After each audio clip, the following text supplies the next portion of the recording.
मैं अपने बच्चे को बेच कैसे सकती हूँ साहब?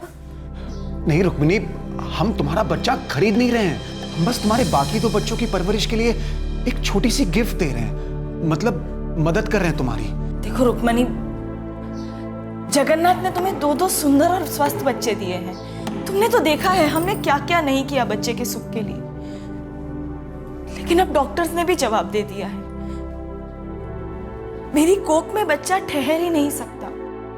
रुक्मिनी, हम इस बच्चे को पूरी तरह से अपना लेंगे, उसे सबसे अच्छी परवरिश देंगे, उसकी हर मांग पूरी करेंगे, ये मेरा वादा है तुमसे। प्लीज एक बार इसके बारे में सोचो, हाथ जोड़ता हूं तुम्हारे आगे, प्लीज।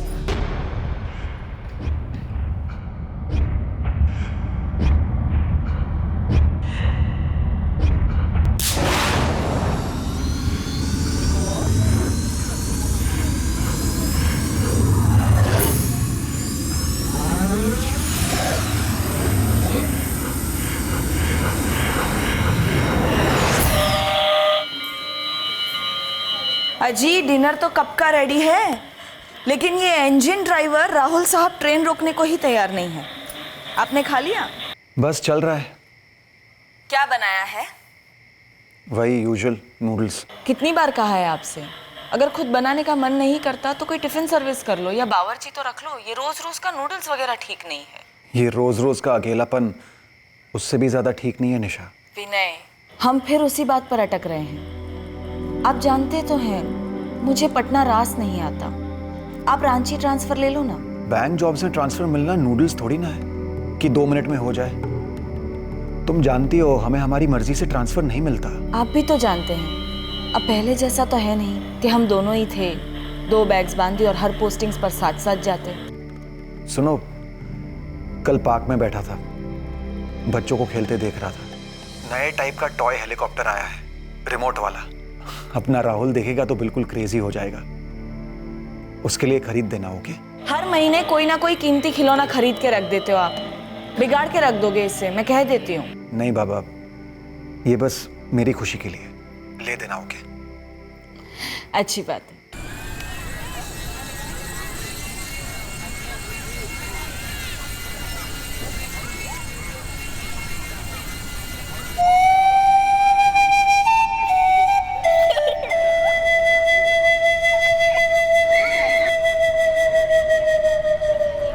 खेलते बच्चों को देखना पसंद है मुझे, यहाँ बैठना ऐसे अच्छा लगता है।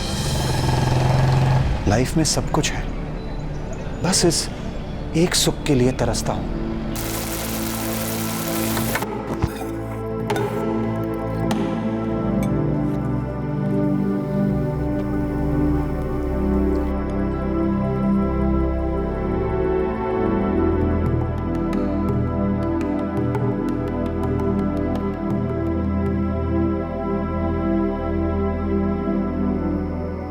मिस करता हूं उन्हें बहुत।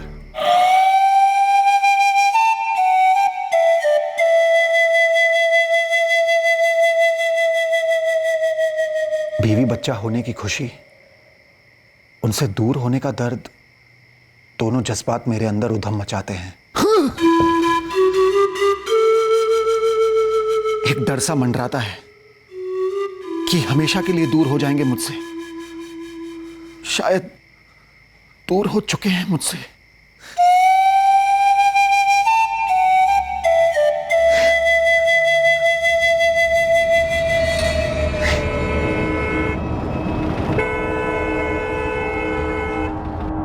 सर, मैं कल भी गया था उनके घर, डोरबेल बजाई, दरवाजा खटखटाया और आवाज भी लगाई, कोई रिस्पॉन्स नहीं मिला।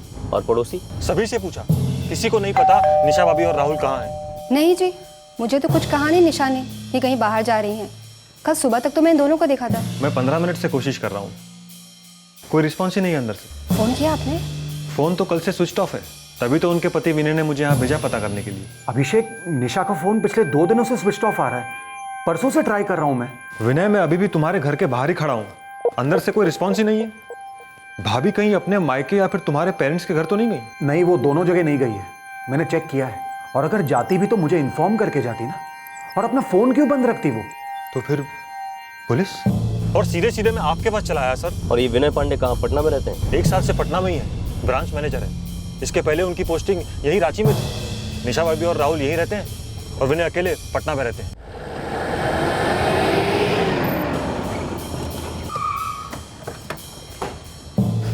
सर ये लक्ष्मण, सिक्योरिटी गार्ड, इससे भी मैंने पूछा था, इसने नहीं देखा निशा भाभी और राहुल को बाहर जाते हुए। निशा पांडे जी के घर कोई आया था क्या? नहीं साहब, कोई आया होता तो एंट्री होती।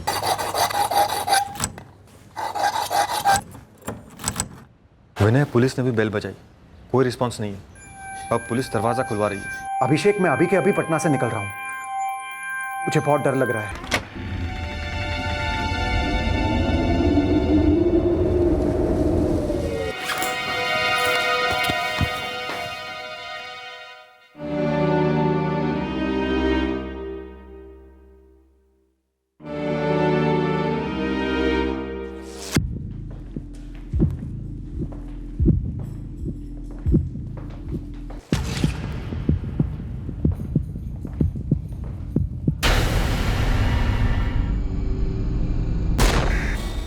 उस अभिषेक यादव को अंदर बुलाओ, सिर्फ उसे। हाँ,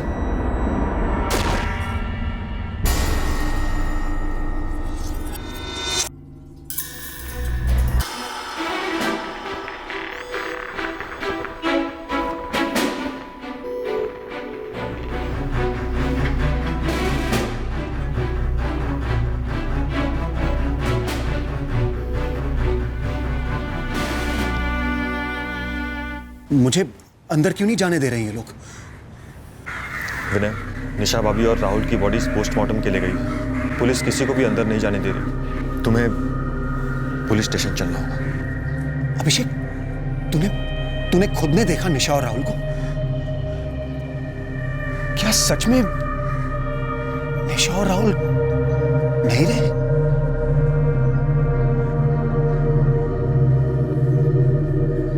निशा का पति विनय 3 फरवरी की शाम से उसको फोन ट्राई कर रहा था, स्विच ऑफ था। 3 फरवरी की लेट सुबह मारे गए होंगे, 11 से 12 के बीच। विनय जी को बॉडी आइडेंटिफाई करनी होगी, प्रोसीजर है। विनय इस वक्त सदमे में है, किसी भी बात पर रिएक्ट नहीं कर रहा है। पर मर्डर्स को 48 घंटे से ऊपर हो चुके हैं। देखिए, हमें कातिलों तक पहुंचना है और विनय जी से कई सवाल भी करने हैं। लेकिन विनय तो 1 साल से पटना में रह रहा है। जब ये हुआ वो तो पटना में था। घर में किसी भी तरह के फोर्स एंट्री के निशान नहीं है। 2 ग्लासेस मिले हैं क्राइम सीन पर।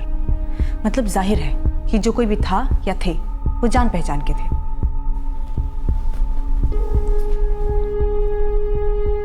विनय, तुम्हें आइडेंटिफाई करना होगा निशा भाभी और राहुल को।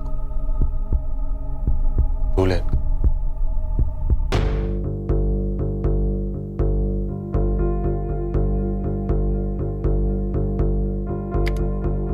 सर ये जो साइन कर रहा है ये है श्याम गुप्ता। और ये जो इसकी बगल में है सर, ये है जितेन कश्यप। ये दोनों इंटीरियर का काम करते हैं सर। निशा पांडे के फ्लैट के ठीक नीचे वाले फ्लैट में ये दोनों काम कर रहे थे, विकास पाठक के घर। ये दोनों? ये तो मेरे घर का इंटीरियर कर रहे हैं। ये है श्याम गुप्ता और ये है जितेन कश्यप। साहब, ये दोनों रोज आते हैं। और ये दोनों? नहीं सर, इन दोनों को तो मैं नहीं जानता हूँ। साहब, मुझे लगा ये दोनों इन दोनों के साथ आए हैं। मतलब तुम इन दोनों को नहीं जानते? मैंने उनसे पूछा नहीं साहब। सर बिल्डिंग के हर फ्लैट में जाकर दोनों के सीसीटीवी ग्रैब्स दिखाए, लेकिन किसी को भी नहीं पता कि ये दोनों कौन थे। बिल्डिंग में अगर दाखिल हुए हैं तो बाहर भी जरूर निकले होंगे। राइट सर, तकरीबन 11:30 बजे। 1 मिनट, देखो इन दोनों की शर्ट्स चेंज हुई हैं। बिल्डिंग के अंदर दाखिल होते वक्त ये वाली शर्ट्स नहीं थी, कोई दूसरी शर्ट थी अभी भी, लेकिन इनका हुलिया मजदूरों जैसा ही है। हाथ में वैसे ही झोला भी है। सिक्योरिटी गार्ड लक्ष्मण की नजर से मिस हो गया सर। नहीं तो साहब, हम तो नहीं जानते तक नहीं। ये दोनों हमारे साथ तो नहीं थे। हमने पहले इन्हें कभी नहीं देखा साहब। अच्छी तरह से देखो इन्हें, ये दोनों तुम्हारे पेशे के लगते हैं। शहर में पहले कभी नहीं देखा? नहीं साहब। बिल्डिंग के किसी भी दूसरे फ्लैट में ये लोग गए नहीं, बस निशा पांडे के घर गए होंगे। कोई फोर्स एंट्री एग्जिट नहीं। घर के अंदर टेबल पर पानी के 2 ग्लास। ये पकड़कर चला जा सकता है कि ये दोनों सिर्फ और सिर्फ निशा पांडे के फ्लैट में ही गए थे और मर्डर के मकसद से ही गए थे।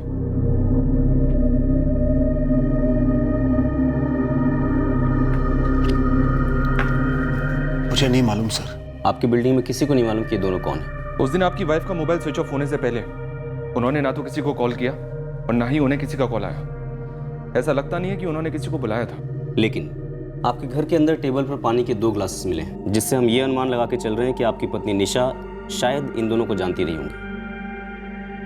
इन्होंने आपके घर के अंदर अपनी शर्ट्स भी बदली थी। हो सकता है खून के धब्बे लग गए हों शर्ट पर। ये लोग कौन है सर? और मेरे ही बीवी और बच्चे को क्यों? शायद किसी ने पुरानी दुश्मनी निकाली हो। दुश्मनी एक औरत और एक मासूम बच्चे से, वो भी ऐसे? अभी 2 तारीख को ही तो बात हुई थी। जी, आप कह रहे थे 2 तारीख को बात हुई थी, फिर सब ठीक ठाक था।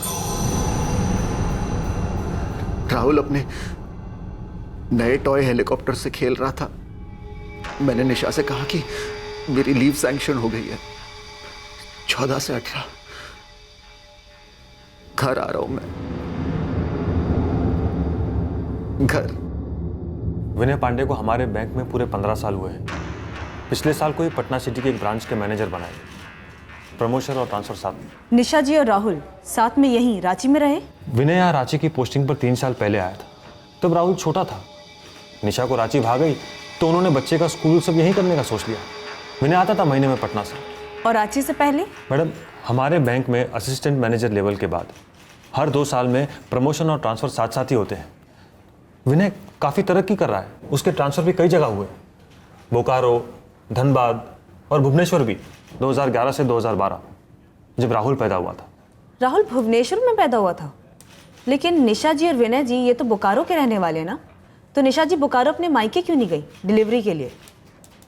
क्यों नहीं गई ये मैं कैसे बता सकता हूँ, आप विनय से ही पूछ लीजिए। देखो साहब, आप ना इस CCTV की पहले के दिनों की फुटेज भी निकलवाओ। ये बंदे मजदूर लगते हैं, हो सकता है पहले भी कभी आए हो। अबे ओ सोमेश, अब क्या तू हमें हमारा काम सिखाएगा?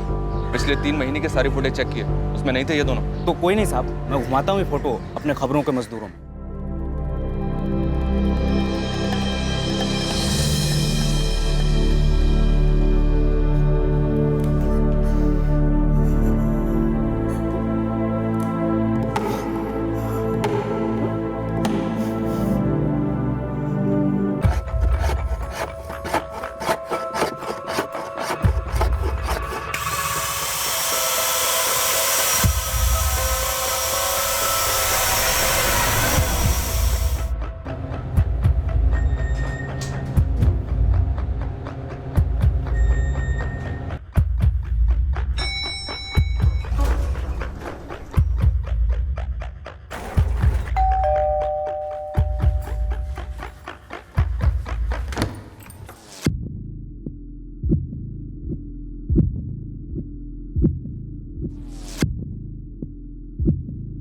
सर, फॉरेंसिक रिपोर्ट के हिसाब से ग्लासेस पर निशा पांडे के फिंगरप्रिंट्स के अलावा फिंगरप्रिंट्स के 2 और सेट मिले। सर, वो निशान इन 2 हथियारों के ही होंगे।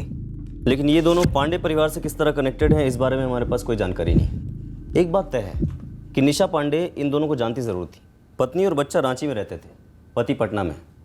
दोनों में से किसी का भी अफेयर्स हुए हो सकते हैं। वाइफ निशा के कॉल रिकॉर्ड से ऐसा कुछ मिला तो नहीं है सर।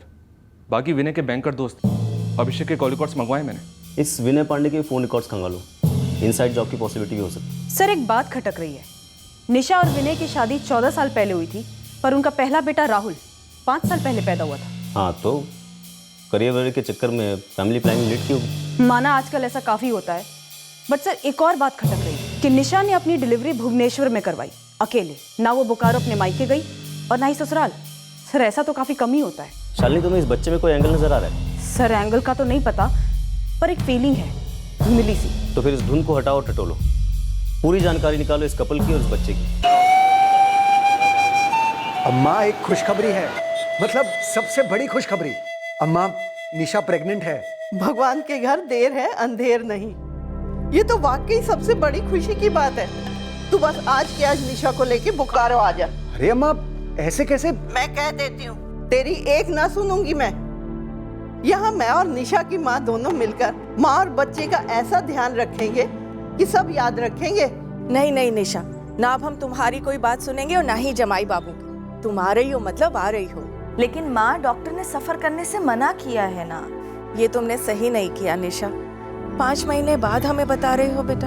आपको तो पता है ना माँ, कॉम्प्लिकेशंस पहले से ही थी। जब डॉक्टर ने कहा कि आप बता सकते हैं तो सबसे पहले आप ही को बताया है। चलो कोई बात नहीं। देखो बेटा, अब तुम फ्लाइट करो, कुछ भी करो, लेकिन आना तो तुम्हें पड़ेगा ही।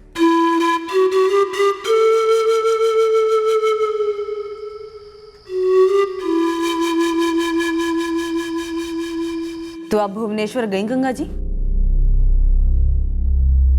दरअसल वो दोनों ही मना करते रहे, कह रहे थे सब इंतजाम है, पानी की जरूरत नहीं है। राहुल अचानक से 1 महीना पहले ही आ गया और हम लोग जाएं ना जाएं बस इसी में ही लगे हुए थे। और फिर डिलीवरी के बाद हम तुरंत उसके पास गए। हम सब कितने खुश थे, पोता हुआ था हमारा। पूरे 9 साल क्या क्या नहीं सहा, क्या क्या नहीं किया उन्होंने। कितने डॉक्टर्स, कितनी दवाइयाँ, कितनी दुआएं, मन्नतें, व्रत, उपवास। जब हम भुवनेश्वर गए थे ना, कितनी खुशी थी मेरे बेटे और बहू के चेहरे पर। और अब ये। सर, विनय के उस बैंक का दोस्त अभिषेक के कॉल रिकॉर्ड्स तो क्लीन निकले। उन दोनों हथियारों की फोटो दिखाए उसे? यस सर, मैंने दिखाया। सर, उसका भी यही कहना है कि वो उन दोनों को नहीं पहचानता है। अगर हर कोई यही कह रहा है कि वो नहीं पहचानते हैं, इसका मतलब ये है कि कोई है जो झूठ बोल रहा है। सर, सच कहूं तो झूठ और झोल, ये दोनों मुझे इस बच्चे की डिलीवरी को लेकर ही लग रहा है। सर देखिए, 9 साल पहले फर्टिलिटी ट्रीटमेंट्स, टेस्ट शुरू हुए, काफी फ्रस्ट्रेशन हो गया होगा, और उसके बाद निशा प्रेग्नेंट हुई। सब पूरे 5 महीने तक निशा ने ये बात किसी को नहीं बताई। सर, ऐसा कैसे पॉसिबल हो सकता है? और ऊपर से डिलीवरी के टाइम ना वो अपने मायके बोकारो गई और ना ही वहां से किसी को उसने आने दिया, और ना ही ससुराल वालों को। सर, वो ऐसा क्यों करेगी? जैसा कि आजकल काफी होता है, गर्भ किसी और औरत ने धारण किया होगा, सरोगेसी, और ये लोग इस बात को पर्सनल रखना चाहते होंगे, उन्हें दुनिया को नहीं बताना था। यस सर, बट कम से कम पेरेंट्स, माँ तो दुनिया नहीं होती ना सर, इसीलिए डाउट जा रहा है। सर, मैं कोई आलोचना नहीं करना चाहता, लेकिन मुझे जो सच दिख रहा है मैं वही कहना चाहता हूँ। यही ना कि राहुल इन दोनों का बच्चा नहीं लगता। Right sir. ये बात मैंने भी नोटिस की थी जब मैंने राहुल और उसकी माँ को पोस्टमार्टम रूम में देखा था। सर, मुझे लगता है ये सारा मामला कहीं ना कहीं इस बच्चे से जुड़ा हुआ है। डीप जाते हैं और पता करते हैं कि वाकई में इस एंगल में कोई सच्चाई है या नहीं। 5 साल पहले ये पांडे जोड़ा भुवनेश्वर में कहाँ रहता था, क्या हुआ था? मैडम, थोड़ा नहीं, काफ़ी कुछ गड़बड़ है यहाँ पर। सब कुछ बताओ शांता। मैडम, यहाँ की जय जगन्नाथ कॉलोनी में रहते थे ये विनय और निशा पांडे। 2011 और 12 में मैं पड़ोसियों से मिली, घुमा फिराकर 4-5 औरतों से बातचीत भी की। और मैडम ये कि हमारे पास शक करने जैसा काफ़ी कुछ है। बच्चे के बारे में? हाँ मैडम, पड़ोस की किसी भी औरत ने निशा को पूरी प्रेगनेंसी के दौरान घर से बाहर आते जाते नहीं देखा। मैंने मैटर्निटी होम चेक करने के लिए बोला था, वो किया? हाउसिंग कॉलोनी के आसपास 15 छोटे बड़े प्राइवेट क्लिनिक और नर्सिंग होम गई थी, कुछ नहीं मिला मैम। शांता, और ढूंढो। भुवनेश्वर बड़ा शहर है, यहाँ कई हॉस्पिटल और मैटर्निटी होम्स हैं, लेकिन म्युनिसिपल कॉर्पोरेशन तो एक ही है जहाँ सारे जन्म और मौत के रिकॉर्ड होते हैं। लेकिन मैडम, 2011 से 2012 के बीच यहाँ पर किसी भी विनय पांडे और निशा पांडे के बच्चे का रिकॉर्ड नहीं मिला। तो फिर ये बच्चा आया कहाँ से? खबर मिली है कि इनके घर पे एक नौकरानी काम करती थी, रुक्मणी नाम की। क्या इस बच्चे का राज इस डबल मर्डर का राज खोलेगा? सर, इस बच्चे का जन्म एक मिस्ट्री है जरूर, लेकिन इसका डायरेक्टली डबल मर्डर से कनेक्शन होगा ये कहना इतना भी आसान नहीं है। सर, हमारा ये काम कांस्टेबल शांता आसान कर रही है। सर, वो उस मेड रुक्मणी के बारे में पता कर रही है। सर, शायद ये बच्चा विनय और निशा का नहीं है। लेकिन इन दोनों हथियारों का क्या? ये क्या वहाँ कोई पर्सनल दुश्मनी निकालने गए थे? सर, इन दोनों ने मोबाइल, जेवर कुछ भी नहीं चुराया, मतलब चोरी के लिए तो बिल्कुल नहीं आए थे। एक बात तो तय है कि निशा इन दोनों को जानती जरूर थी, वरना वो दरवाजा खोलकर उन्हें घर में बैठाकर पानी क्यों पिलाती? कहीं ऐसा तो नहीं कि विनय हमसे कुछ छुपा रहा है? सर, मैं चाहता हूं कि निशा और राहुल के हत्यारे पकड़े जाए और उन्हें सजा भी मिले, पर तब तक मैं इस घर में नहीं रह पाऊंगा जहां उनकी इतनी भयंकर हत्या की गई थी, वो भी सिर्फ 1 हफ्ते पहले। लेकिन इस वक्त इन्वेस्टिगेशन काफी नाजुक स्टेज पर है, इसलिए आपका शहर में होना बहुत जरूरी है। आप चाहें तो कहीं और शिफ्ट कीजिए, पर प्लीज अभी शहर मत छोड़िए।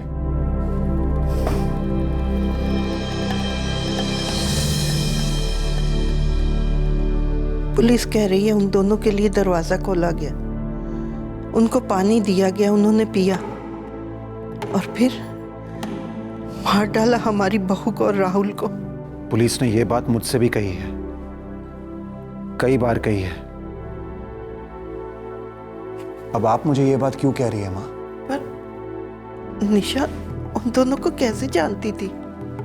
मुझे क्या मालूम, मैं तो 1 साल से पटना में हूं। मजदूर लगते हैं दोनों, किसी काम से बुलाया होगा पहले कभी, फिर उस दिन भी दोबारा शायद किसी काम से ही बुलाया होगा। और क्या।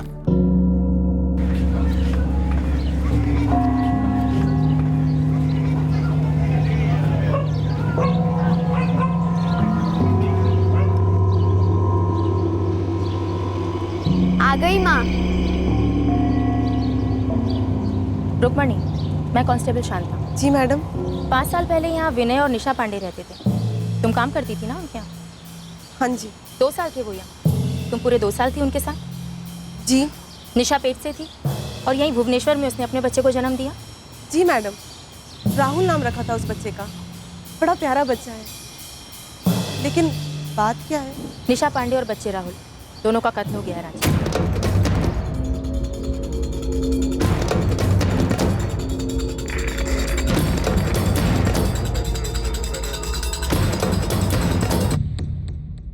देखो रुक्मणी, जो जो जानती हो सब बता दो।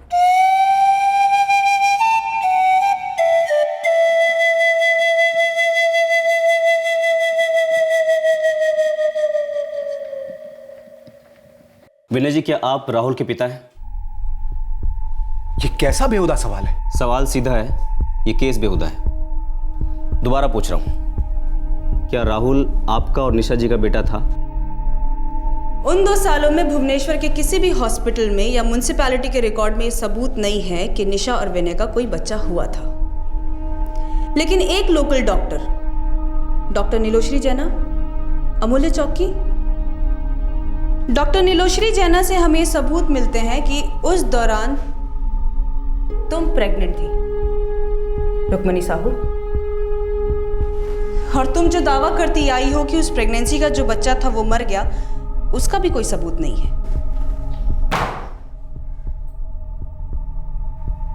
वो बच्चा मरा हुआ पैदा हुआ था मैडम। तो डेथ सर्टिफिकेट होना चाहिए ना, जो नहीं है। और तुमने हमसे झूठ बोला कि निशा प्रेग्नेंट थी, बल्कि तुमने हमें ये नहीं बताया कि तुम प्रेग्नेंट थी।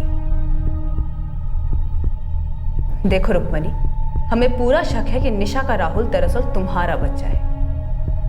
और अब जब निशा और राहुल दोनों का मर्डर हो चुका है और तुमने हमें सच नहीं बताया ना, तो हम ये मानकर चलेंगे कि निशा और राहुल के कत्ल में तुम्हारा भी हाथ हो सकता है। तो सोच लो।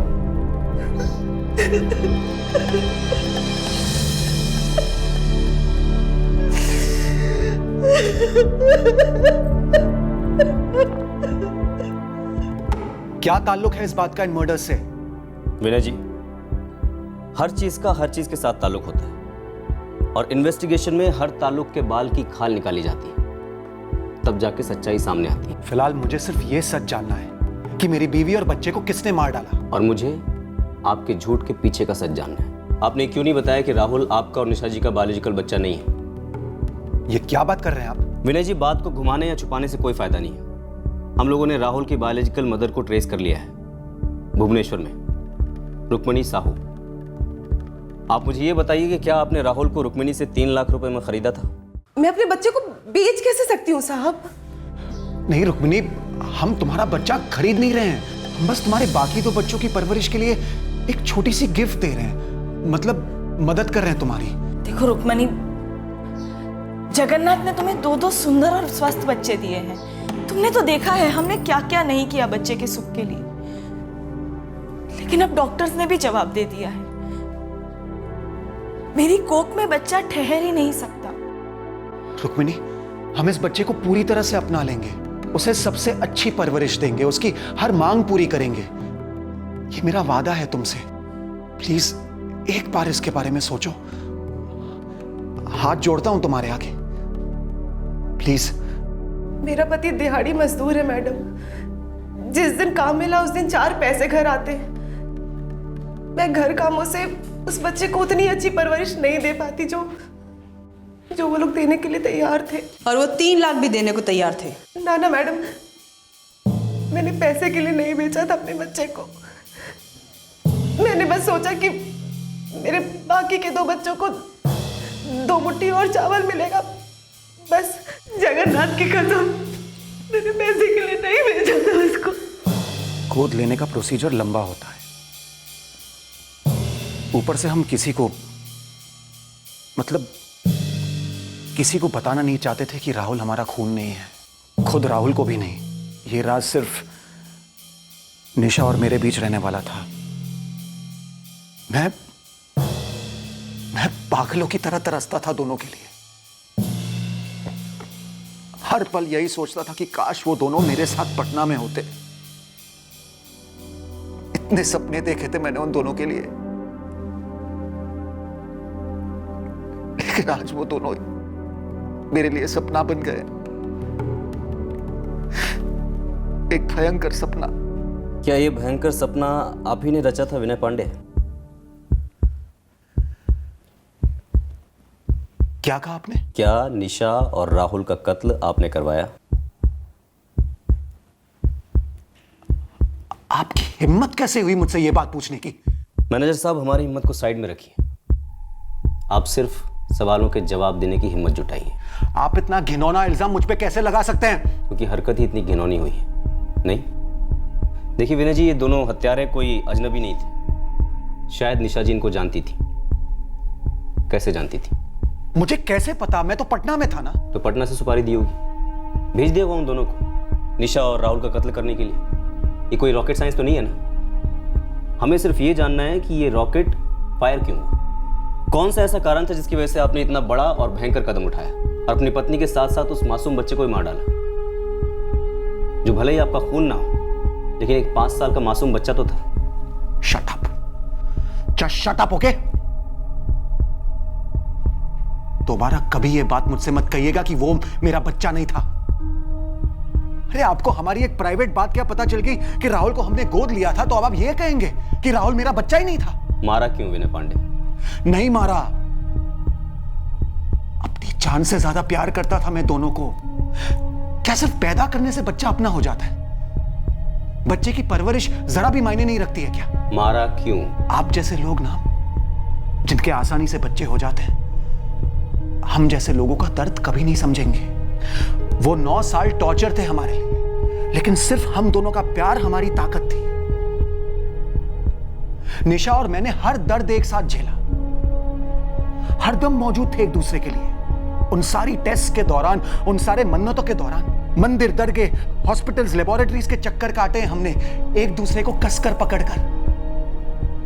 उन 9 लंबे सालों के बाद हमारी जिंदगी में राहुल आया। इम्पॉसिबल। विनय को मैं पिछले 15 सालों से क्लोजली जानता हूँ। पटना पोस्टिंग के बाद भी उसके काम में कोई कमी नहीं आई। हाँ, लेकिन विनय को अपने परिवार की कमी खाई जा रही थी। सर, ये कैसा सवाल है? वो दोनों राहुल पर जान छिड़कते थे और अभी आप लोगों से पता चल रहा है कि वो उनका अपना खून नहीं था। पर फ्रैंकली सर, ये मैटर कैसे करता है? मानसिक हालत। हेलो सर, विनय पांडे एक सीनियर बैंक ऑफिसर है। विनय जब हर महीने 2-4 दिनों के लिए आया करता था, तो क्या उसके और निशा के बीच कोई झगड़ा होता था? अगर आपके कहने का मतलब है कि जोर जोर से चिल्लाना, मारपीट वगैरह, तो मेरा आंसर है नो। निशा अकेलापन तो महसूस करती थी, पर वो हर लॉन्ग डिस्टेंस जोड़ा करता ही है ना सर। लेकिन निशा ने आपके साथ कभी कुछ शेयर किया अपनी शादी की किसी प्रॉब्लम के बारे में?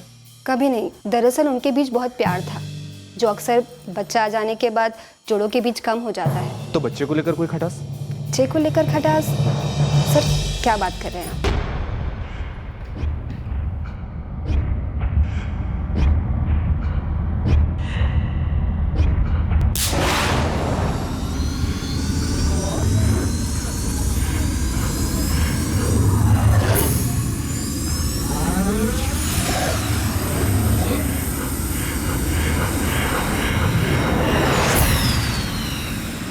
सर, इन दोनों पर अभी तक खबरियों से कोई भी इनपुट नहीं आया है। और सर, ये दोनों हिस्ट्री शीटर भी नहीं है। लेकिन ये दोनों निशा पांडे को जानते थे और डेफिनेटली विनय भी इन दोनों को जानता है, बस हमसे झूठ बोल रहे हैं। लेकिन सर, विनय के बैकग्राउंड चेक में एक भी आदमी ने ना तो विनय के बारे में, ना ही उसकी शादी के बारे में कुछ भी नेगेटिव बोला है। दरअसल इन दोनों की जिंदगी काफी सेटल थी। बैंक की टॉप सैलरी है सर, बोकारो में एक फ्लैट है, यहाँ रांची में एक कार है, पटना में एक कार है। मतलब अगर इसे ऊपर से देखने जाएं तो इस परिवार में काफी खुशहाली दिखती है सर। और सर, मैंने इस विनय और निशा के फोन रिकॉर्ड्स को 10 बार खंगाला, किसी भी तरह के अफेयर शफेयर की कोई बू भी नहीं आई, ना ही पति की और ना ही पत्नी की। तो फिर क्या है? ऐसा कौन सा एंगल है जो हमसे मिस हो रहा है? निशा की बॉडी पर गहने इंटैक्ट, कबर्ड में से कोई सामान चोरी नहीं हुआ, बस माँ और बेटे का गला काटा गया। लेकिन उसके पहले दोनों हत्यारों ने पानी पिया, जो कि बिल्कुल भी पेशेवर नहीं है। अगर होते तो ए, मोडस ऑपरेंडी कुछ अलग होती, और बी, घर का सारा कीमती सामान चुरा कर ले जाते, ताकि हमें लगे कि ये केस रॉबरी कम मर्डर का है। और मोस्ट इम्पॉर्टेंटली, निशा उन दोनों को जानती थी, वरना वो घर का दरवाजा खोलकर उन्हें घर में बिठाकर पानी क्यों पिलाती? राहुल, पापा ने क्या कहा था? ये हेलीकॉप्टर गार्डन में चलाने के लिए है, घर पर नहीं। अगर क्रैश हो गया तो दूसरा नहीं मिलेगा।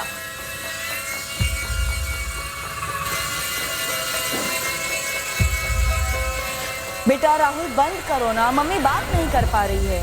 मम्मी बस लास्ट राउंड।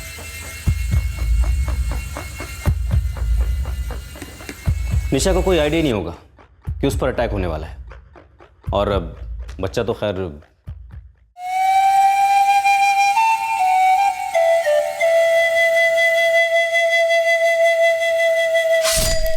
शायद ये दोनों खास निशा और बच्चे को मारने आए थे सर, मतलब भेजे गए थे।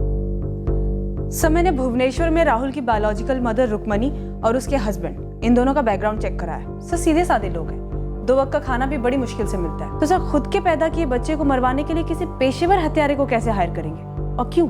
लेकिन पता नहीं क्यों मेरे शक की सुई इस विनय पांडे पर जाके अटक गई है। लेकिन सर उसके खिलाफ तो हमारे पास एक सुई जितना भी सुराग नहीं है। वही तो, बंदा सीनियर बैंक मैनेजर है, तगड़ा दिमाग है।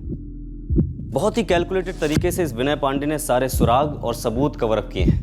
बस ये पता चल जाए कि क्यों मार डाला इसने अपनी बीवी और बच्चे को। मुझे इस बात का पूरा यकीन है कि हमारा मुजरिम विनय पांडे ही है।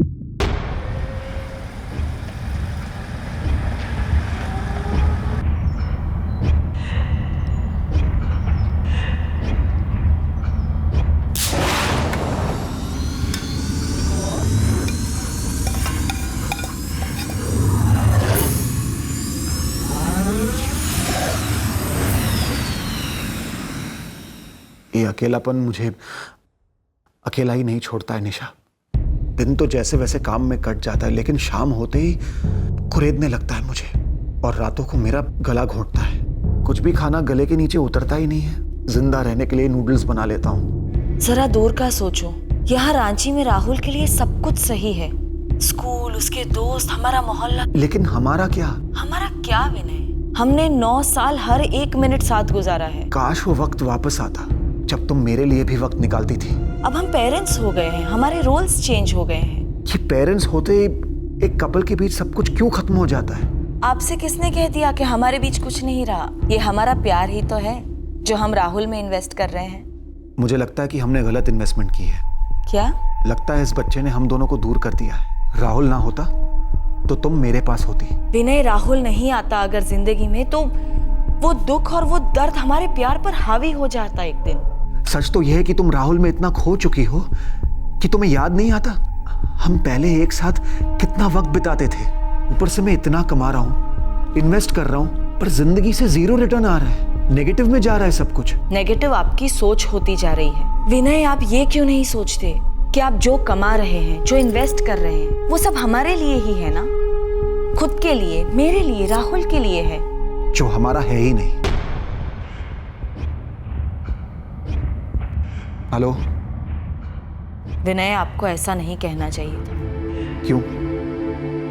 ना बोलने से सच बदलेगा क्या? ना बोलने से मेरा अकेलापन, मेरा दर्द कम होगा क्या? विनय, हम जो सोचते हैं वही कहते हैं, जो कहते हैं वही करते हैं, और जो करते हैं वो हम हो जाते हैं। और इस वक्त मुझे आपकी सोच में स्वार्थ नजर आ रहा है। इतने सेल्फिश कब से हो गए आप? विनय प्लीज, आप इस तरह मुझ पर प्रेशर मत डाला कीजिए। और ये अकेलापन मुझ पर जो प्रेशर डाल रहा है उसका क्या? टैकल करिए उसे, अपने आप को बिजी रखना सीखिए। लेकिन मैं पटना नहीं आ रही हूँ। क्योंकि मैं पटना में हूँ? क्योंकि बहुत जल्द आप पटना में नहीं रहोगे विनय। हर 2 साल में आप अलग अलग शहरों में रहते हो। राहुल की स्टेबिलिटी सबसे इंपॉर्टेंट है इस वक्त। राहुल का सब कुछ इंपॉर्टेंट था, है और रहेगा। मैं तो हुई नहीं ना। राहुल के साथ कंपटीशन कर रहे हैं आप, अपने ही बेटे के साथ। क्या हो गया है आपको? मुझे नहीं पता क्या हो गया है मुझे, पर मुझे पता है तुम्हें क्या हो गया है। तुम एक दोस्त, एक प्रेमी, एक पत्नी थी कभी, अब सिर्फ मां हो, वो भी ऐसे बच्चे की जो।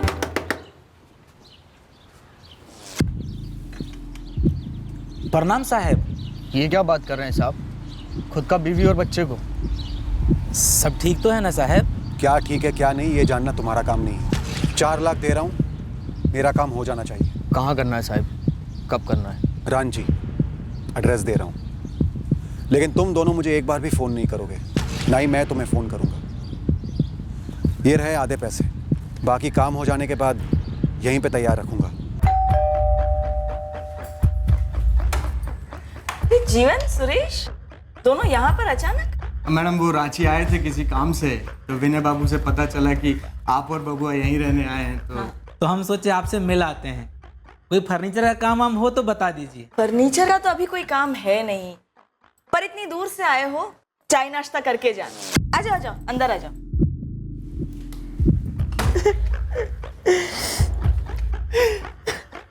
तेरा तो दरवाजा खुला छोड़ा था तुमने?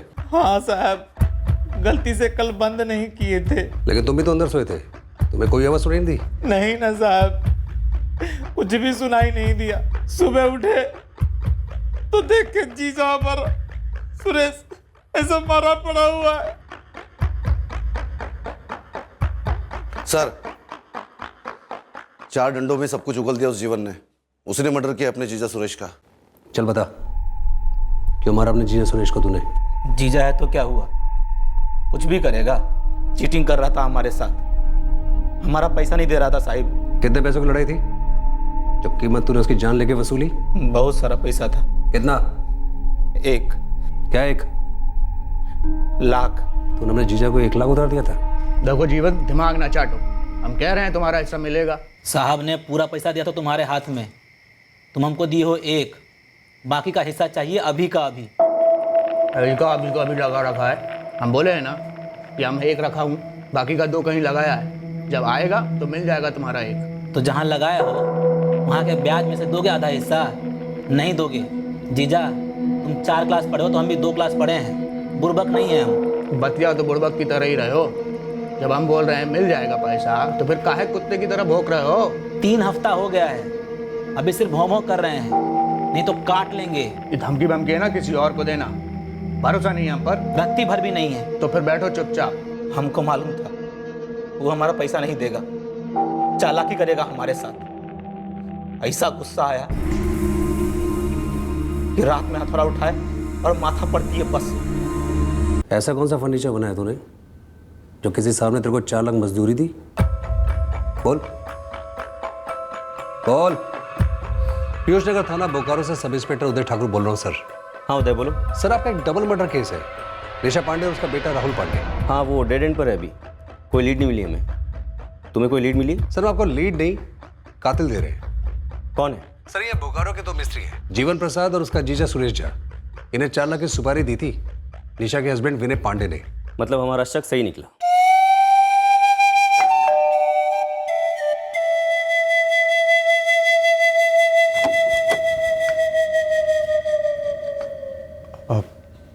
जी कुछ पता चला? बिल्कुल पता चला विनय जी, लेकिन दोनों में से सिर्फ एक पकड़ा गया है। जीवन प्रसाद ने सुरेश झा का मर्डर कर दिया 4 लाख के बंटवारे के लिए।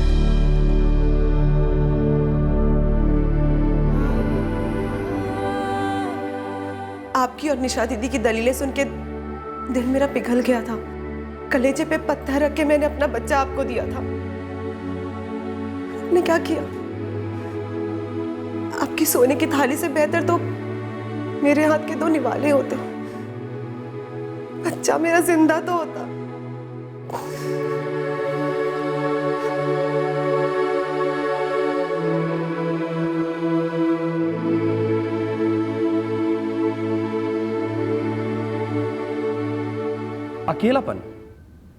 अकेलापन भी कोई मोटिव होता है मर्डर का? उसे लगा कि गोद लिया हुआ बच्चा उसके और उसकी पत्नी के बीच आ रहा है। आर यू श्योर कोई और कारण नहीं था? इस विनय पांडे का कोई अफेयर, कोई दूसरी औरत? नो, कोई अफेयर नहीं था, कोई दूसरा कारण नहीं था। कत्ल प्लान करते वक्त तो ये आदमी डिप्रेशन और अकेलेपन का शिकार था।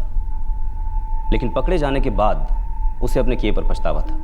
क्रिमिनल दिमाग भले ही प्लानिंग अद्भुत करता हो, लेकिन जुर्म के इमोशनल नतीजों के बारे में वो सोचता नहीं, या फिर शायद सोचने की ताकत ही खो देता है। अब इस विनय पांडे को ही ले लीजिए, लगभग परफेक्ट क्राइम कर गया था बंदा, लेकिन जिस अकेलेपन को दूर करने के लिए उसने एक नहीं बल्कि दो मर्डर्स किए, क्या वो दूर हुआ? नहीं। क्या पछतावे से वो कभी कम होगा? कभी नहीं।